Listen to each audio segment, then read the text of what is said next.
Welcome to Chapter 2. Now, this chapter discusses a very important but often overlooked and ignored responsibility of human resources. Strategy and planning basically determines where an organization, and specifically human resources, is going and how it will get there. We all know what planning is. Planning maps out our intended actions. But what's the difference between strategy and tactics? It's a good question, and one that many organizations obviously have difficulty understanding.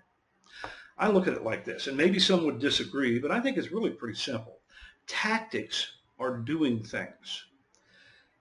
You make a to-do list out of tactics. You check off the task when they are completed, and you move on to the next task. Many of the activities and jobs in the lower parts of the organization involve tactical processes. Tactics are often determined and in most cases controlled in the lower levels of the organization. Strategy gives direction to tactics. Strategy determines which tactics and tasks are appropriate, useful, and accepted. Strategies are usually developed at the higher levels of the organization. Attending college with the intent of becoming a professional in human resource management is a strategy. Determining your course load, the order of courses that you take, whether you're going to attend class online or in class, the acceptable grade expectations, etc., they're all tactics. But if your strategy is as stated previously and you focus your activities on the wrong classes or have expectations that a D is fine as a grade, your strategy may be fine, but your tactics are faulty. If you just take classes each semester that look interesting, you may have tactics but actually have no strategy. Obviously, the chance of success in either scenario is limited. Do you have strategies in your home? I hope so. Do you or will you send your kids to school each day and just require that they attend? Or do you monitor their grades, set expectations, and have a goal in mind for their graduation from high school and beyond? I hope so. In other words, do you have an education strategy in your home? Do you have a financial strategy for your home? I hope so. Families that save for retirement, save for major purchases, save for children's advanced education have a financial strategy. You probably have a career strategy. You probably have a personal spiritual strategy, and so on. I hope you have all of those. Strategy is not important to success. It is critical. And tactics are important too. As I pointed out earlier, you may have a good strategy, but the wrong tactics limit success. Generals in the military develop strategy for the battle and the war. Lieutenants and soldiers carry out tactics and tasks to support that strategy. Are you a soldier in your life, or are you a general in your life's plan? Organizations are the same. They have many strategies, of which the HR strategy is but one. However, a failed HR strategy or an HR strategy that doesn't support the overall organization strategy drives failure, not success. And no HR strategy at all imposes additional vulnerabilities on the organization. This is an important chapter that sets the stage for many other HR activities, programs, and initiatives we will discuss in future chapters. As an aside, this is an important chapter that presents interesting food for thought related to how we conduct our lives at home as well. And we'll discuss some of those points in this lecture. So, are you a soldier or are you a general? Well, welcome to Chapter 2, Strategic HR Management and Planning. If you look in the text, the authors define strategic human resource management as the use of employees to gain or maintain a competitive advantage. And they further distinguish between strategy and strategic planning by defining strategy as the proposition an organization follows to compete successfully, and strategic planning as defining the strategy and allocating resources towards its achievement. Wow, when you put it like that, it sounds pretty simple. The complexity comes in when we consider that achievement of the strategy involves coordinating the strategies of all of the other entities in the organization. HR should have a strategy, as indicated in this slide. Finance should have a strategy. Manufacturing, if it's a manufacturing organization, should have a strategy. Sales should have a strategy. Marketing should have a strategy, etc. And all of these strategies should support one another and the overall organizational strategy. It's starting to sound a little more complex, isn't it? The trick is obviously in the coordination and the melding of the strategies. And the authors spend some time discussing the skill of thinking strategically. And you need to take a look at that.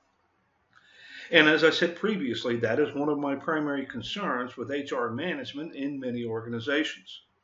Actually, it's a concern of many organizational entities, not just HR. Sometimes finance doesn't think strategically. Sometimes sales doesn't think strategically, etc. And if you go into an organization and you are a leader and you don't or can't think strategically, you do that organization a great disservice and perhaps great harm. If you take only one thing from this chapter, and I hope you take much more, please understand how to think strategically. Now, you may be asking yourself, if people don't think strategically and it's so important, how are they thinking? That's a good question. The answer is that if not thinking strategically, people are usually thinking tactically. And as I said in the introduction, I look at it as tactical is the doing things, and strategy is the thinking or planning. Strategy tries to change or influence the future. It tries to change the future to look like success. Tactical thinking and actions tend to react to current realities. And keep in mind, thinking strategically is one thing, but success requires acting strategically as well. Thoughts are great, but relatively ineffective unless followed by action. Now, textbooks have a tendency to make the simple sound very complex. They also tend to explain relatively common concepts as things that seem like new revelations are totally new inputs into our brains. Actually, many of these concepts, particularly in human resource management, are quite commonplace and often fill our daily lives. In turn, realizing that these concepts are a part of our daily lives generates understanding, but also facilitates learning.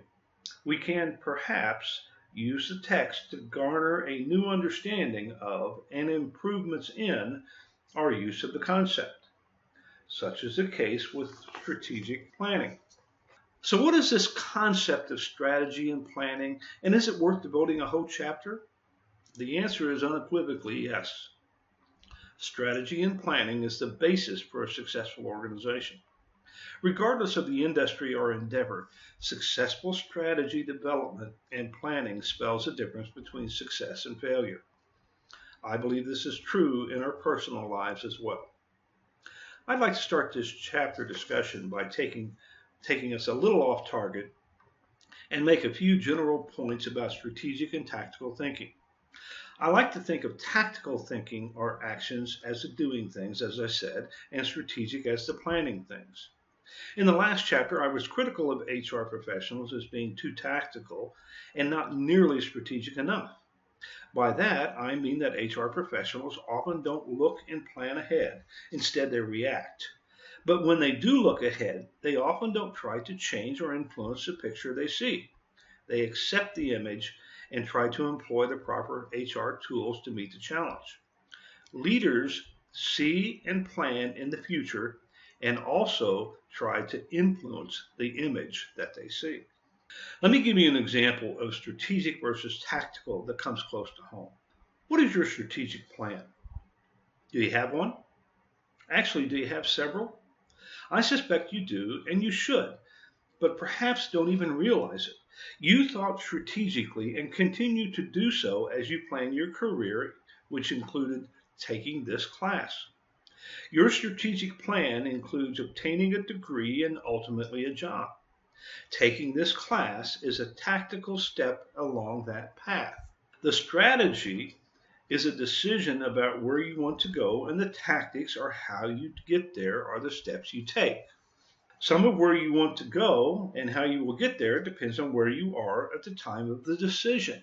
When you decided to go to college and seek a career, your selection of a school and your decision to pursue that strategy depended somewhat on where you were or the situation you were in. At the time you made those decisions, you considered your grade point average in previous schools or high school, the job opportunities in the career field, your financial situation, the time you were willing to devote to the effort, other opportunities that were available to you, the support group you had available, and probably many other data points. In the textbook terms, you did an environmental scan or a SWOT analysis. You identified the strengths, weaknesses, opportunities, and threats in terms of reaching your goal of a degree and a career. Organizations go through this process regularly. They go through it regularly because the situation changes, and often the strategy and tactics change as well. Such is the case with you or perhaps other students you know. The strategy is established to obtain a degree and a career in, let's say medicine, but the situation changes, possibly due to faulty forecasting. You may run into financial difficulty. You may find that the market for physicians is not as robust as you thought. You may discover that you don't really like working with the gore and the blood physicians often encounter. You may find that you no longer have the time to devote in years to reach that goal. You may find that something else interests you more and calls you in a different direction. In that case, your strategy changes and you do another SWOT analysis and develop new tactics and change directions. But to change directions without going through the decision process identified in the text is to invite trouble and increase the probability of failure. However, there are a couple basic points I'd like to make that are crucial to the success of a strategy. First, strategic planning requires decisions to be made. Sounds simple enough, doesn't it? But I propose that decision making is much more complex and difficult now than in recent years. On the other hand, one can argue that strategic planning can be easier now than in the past since we have an almost endless supply of data to assist in the planning process. Even though all of that available data can make strategic planning easier, it makes the final decision more difficult. Strategic planning is a process, but it leads nowhere unless someone decides to accept a particular direction. It's all process and no results. Your strategic plan for an education and a career require that at some point you make a decision and commit to a plan. So why is this difficult? Well, simply put, we have more choices. We have more choices about everything. Instead of choosing between 3 or 4 options, we choose between 20. Just go to the grocery store and try to decide what you want for dinner. Too much information.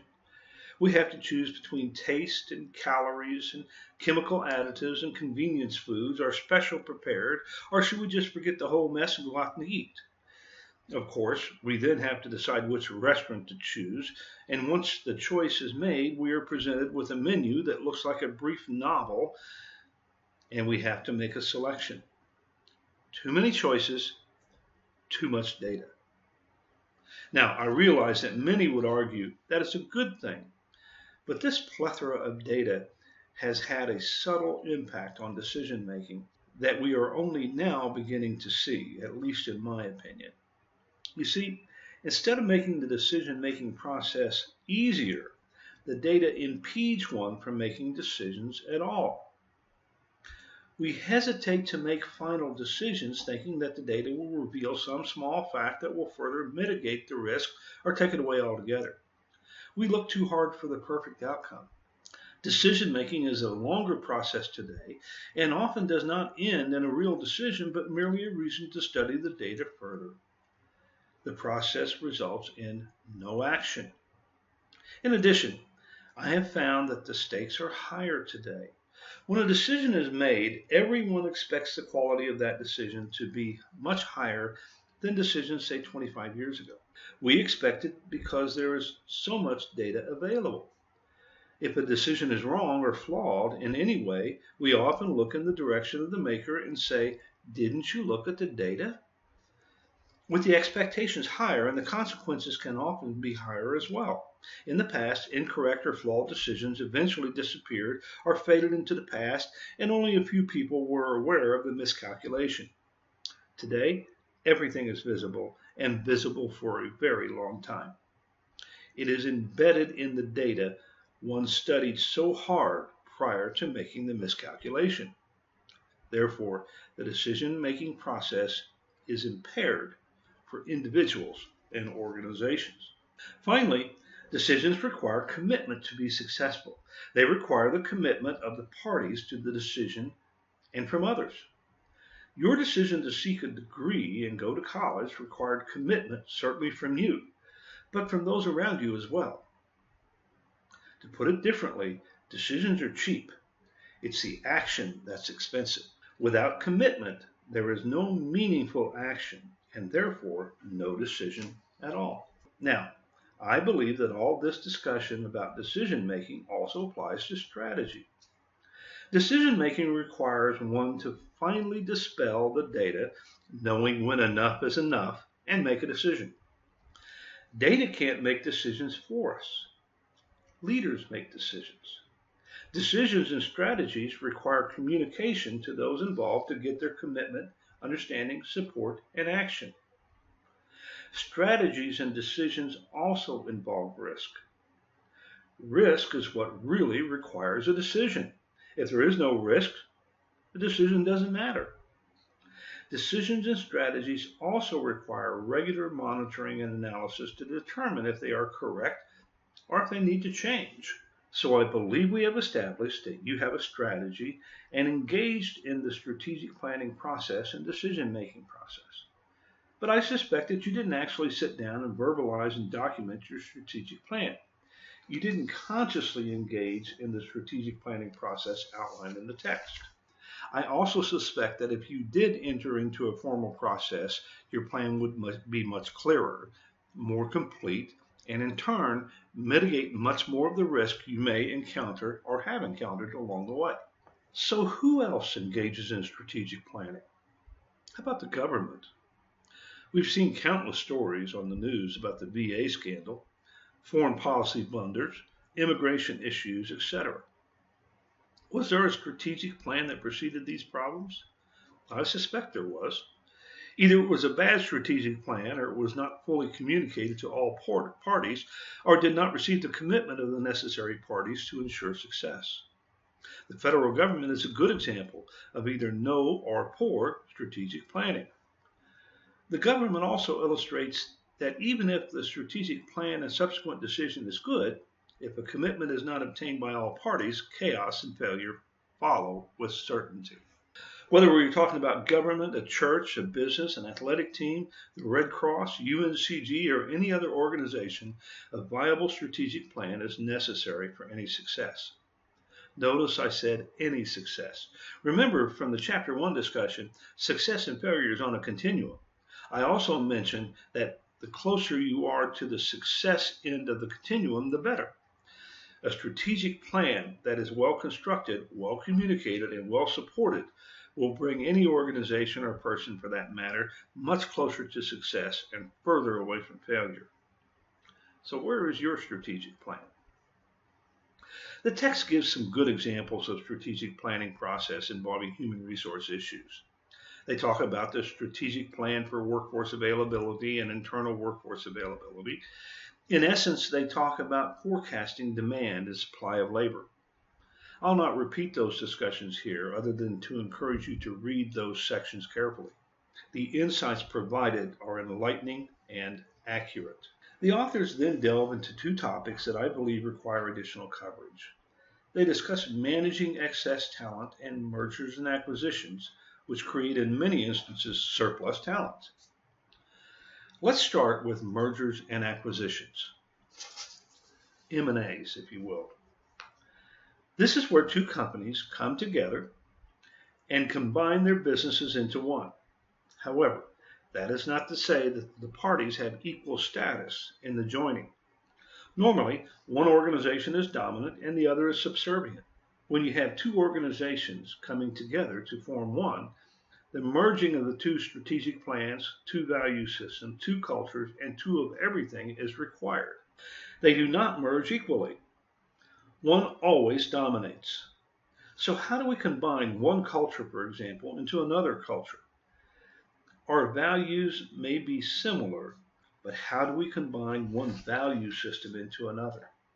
How much does a subservient organization get to keep, and how much do they give up? If we ask them to give up too much, can they possibly commit to the new culture? If they lose their identity, do they lose their practical value? These are difficult questions, and the answers are equally difficult. I worked for RCA Corporation when RCA was bought by GE. That was an acquisition. We were required to merge into the GE culture and do so quickly. At the time of the acquisition, I was working at Crown Wood Products, a wholly owned subsidiary of RCA. I received a phone call that the vice president of manufacturing, who was in charge of our facility, and I were to be next to a telephone at 6 a.m. in the morning to await another very important phone call. The phone call indicated that in a very few minutes the media would receive an announcement of the acquisition. We were to then make a similar announcement to all employees. At the time of the announcement, we would be a part of the GE Corporation. In other words, the deal was done and we were told only minutes before the announcement became public. So how much time did we have to prepare to merge two such different cultures? We were given zero time to prepare before the cultures were legally and practically merged. Now you may ask, why were we given so little time to prepare? Well, the reason is a legal one and has nothing to do with employee relations. Governmental regulations require that prior notice to such a merger of public companies be kept confidential until the moment the deal is consummated. If people have knowledge of such a merger in advance, they can trade stocks on the market and realize significant profits that others not involved in the deal or announcement would not be able to take advantage of. It's called insider trading, and it's illegal. Thus, the secrecy. Now, I'm not saying that GE culture was bad and RCA culture was good. I'm merely illustrating that in mergers and acquisitions, one organization is dominant and the merging of those organizations is difficult. We at RCA believed that our culture was a good one, and giving up many aspects of that culture would be difficult if there was plenty of time to plan and prepare for the merger. With no time to prepare, the merger was beyond difficult and actually painful for RCA employees. On the other side of the M&A action, and I have been on both sides, the problem is different. In most M&As, the end result is two of everything. Two corporate offices, two sets of HR, two sets of finance departments, two IT departments, and systems, etc. Do we need two of everything? Probably not. So what do we do with the excess? Well, obviously, some of the repeat assets must be deployed elsewhere. Are they deployed within the company? Are they deployed outside the company, which is called a layoff? Of course, that decision depends on the situation in hand, but make no mistake, all employees in the dominant organization and in the acquired organization know that these decisions must be made. Who will be considered excess? Who will lose their jobs? Although the M&A should bring greater opportunity for success to both companies, otherwise, why would the organization enter into such an arrangement? It also brings substantial unrest to the organization and specifically to the employees. Now, on or about page 58 or 59, the text states, quote, after the deal is closed, the focus of HR activity switches to the orderly transition of basic HR processes such as payroll and benefits migration. During the first 60 days after the acquisition, HR must deliver high-quality administrative and operational support to employees and managers. Further down in that same area, the author asserts that, quote, as the businesses are merged, culture-based conflicts can emerge, end quote. I don't disagree with the authors that the tactical activities of payroll, benefits, and such matters must be transitioned smoothly.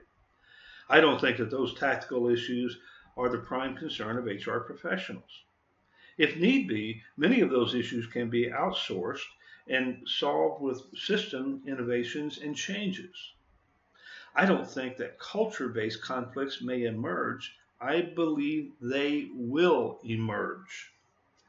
The text goes on to provide some solutions to the culture conflicts, and I agree with those solutions.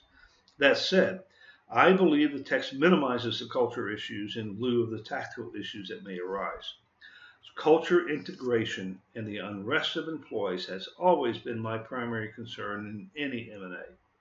The longer it takes employees, managers, and leaders to assimilate to the merger on both sides of the merger, the greater the danger of a failed or at least chaotic transition. HR is the one functional group in any organization dedicated to ensuring that company goals and actions are compatible with employee needs and vice versa, and further ensuring that the compatibility is communicated to both parties. Remember from Chapter 1, HR is both the employee advocate and the company advocate. This leads us to the often used and often necessary solution of layoffs.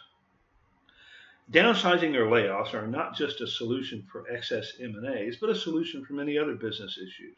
Decreased demand for products or services, increased competition, improved technology, poor hiring practices, natural market and economic influences, and more issues result in layoffs. They are unpleasant, to be sure, but they are necessary actions from time to time. And layoffs are not just the result of unrestrained pursuit of profits. Governments and nonprofit organizations also employ layoffs to address poor business conditions. Unpleasant but necessary kind of sums it up. Now, I do agree that some organizations use layoffs to mitigate poor management decisions. Some companies hire too freely, and when business turns down, must lay off excess people.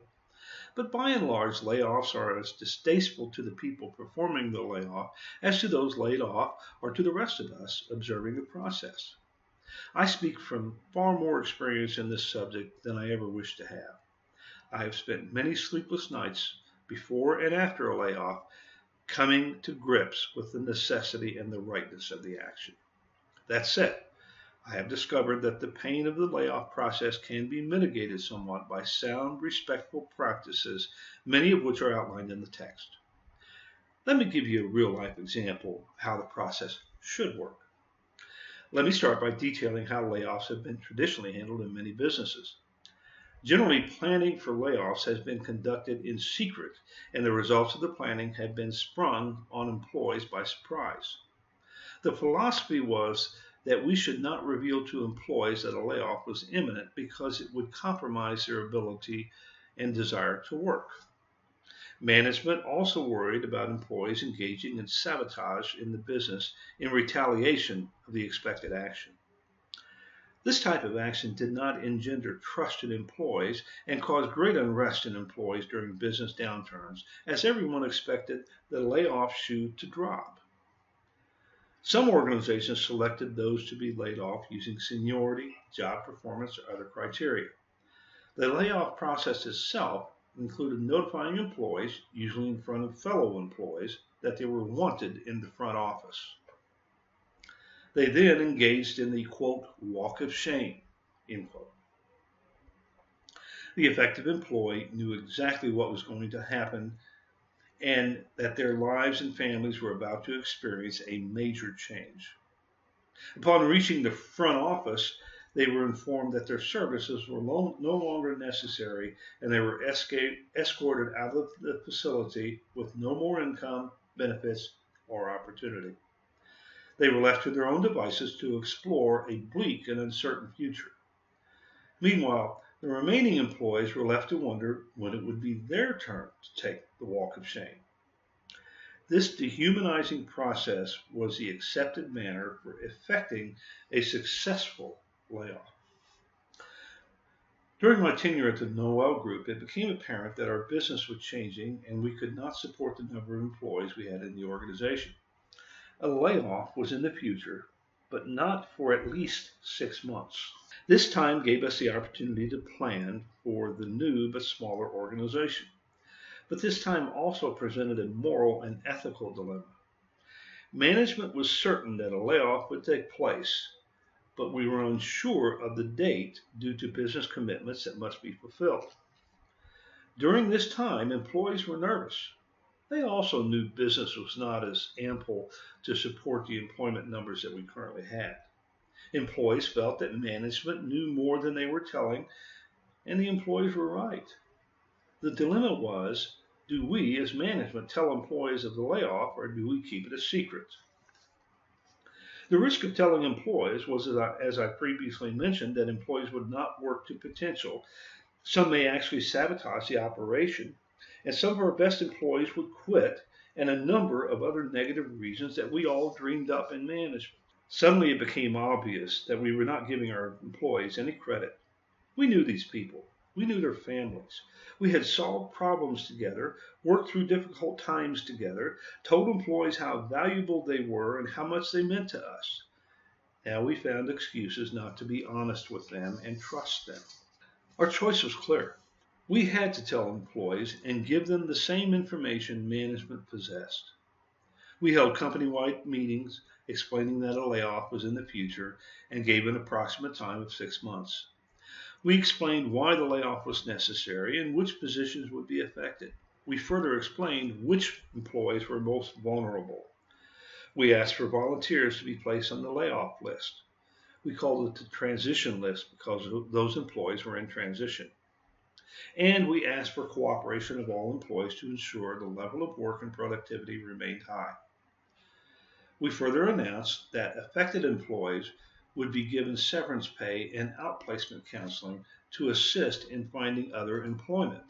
We pledged to hold regular meetings to update information and keep employees appraised of new developments. We believed our employees were good people, and good people would remain good even after receiving bad news. And indeed they did. There were no problems, productivity remained high, and employees continually expressed their approval at being treated like partners rather than subordinates. Now, don't misunderstand. No one was happy that there was an impending layoff.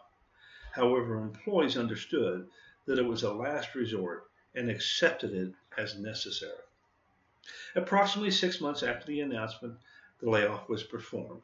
The affected employees knew well in advance so they could look for other employment and get their financial and family affairs in order.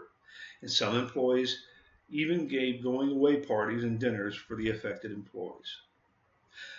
Thus, it was truly a departure from how layoffs are normally handled, but it makes perfect sense when you think about it. Companies are constantly telling employees that they are trusted and valued. Many say our most valuable assets are our employees. Shouldn't employees be valued in the bad times as well as the good? Shouldn't management treat employees as intelligent adults during bad times? The answer is absolutely yes. And the Noel Group management and employees proved that premise. And that is an example of how a layoff can be executed properly. The Noel Group example was a joint effort of management and employees. The layoff had both tactical and strategic aspects. In the end, all of the planning was important, but the decision to include employees in the commitment of both employees and management to take action was critical to success. In other words, strategy and planning are important, but merely pass the time. Decisions, commitment, and action lead to success. Again, what is your strategy and your plan? What decisions have you made and what action have you taken? Hold on. If done properly, it will change your life.